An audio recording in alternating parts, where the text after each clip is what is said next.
Hello everyone. Today we want to talk about motor starting in PowerFactory and testing of the impact of starting of a motor in a power system. So here we have 14 bus system, and if you open this example, you can see that here in this green part we have 33 kilovolt. So from left here we can install one synchronous machine to one of the bus bars, for example this one here. So now we have a synchronous generator by default. If you double click on that one here, you can change synchronous generator to synchronous motor. And here we can define the type for that one. And for example, 1 megawatt voltage is 33 kilovolts. And we can keep everything constant like this in load flow section, and in RMS and EMT section we can change the values, something like, for example, uh, 0.4 and 3.4 here, for example, and we can keep the rest like this.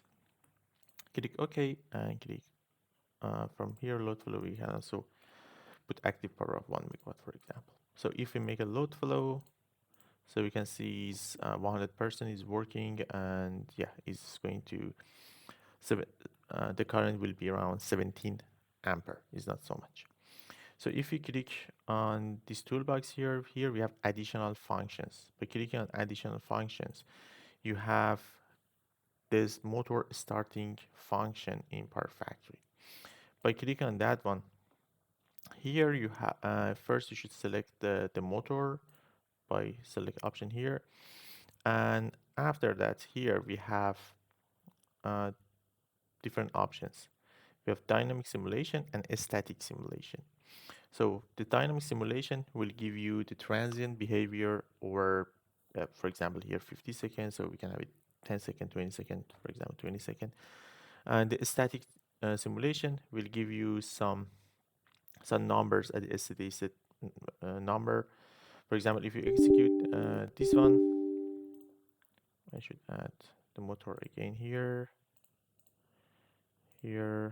okay. And if I run the simulation, here you can see the motor, the starting current is 100 amp, and in per unit is 5 per unit. So here also you can see that how much was the load flow. It was 17 amp.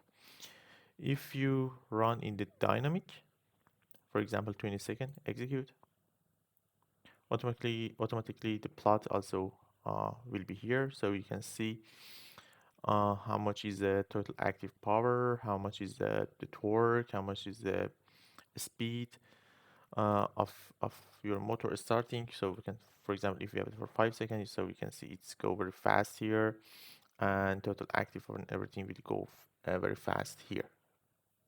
It doesn't take so much. So and the rotation speed you can see also here go like these from 0 per unit, because initially this we don't have so much speed on this machine, and so you can see the speed gradually go up, and it takes, for example,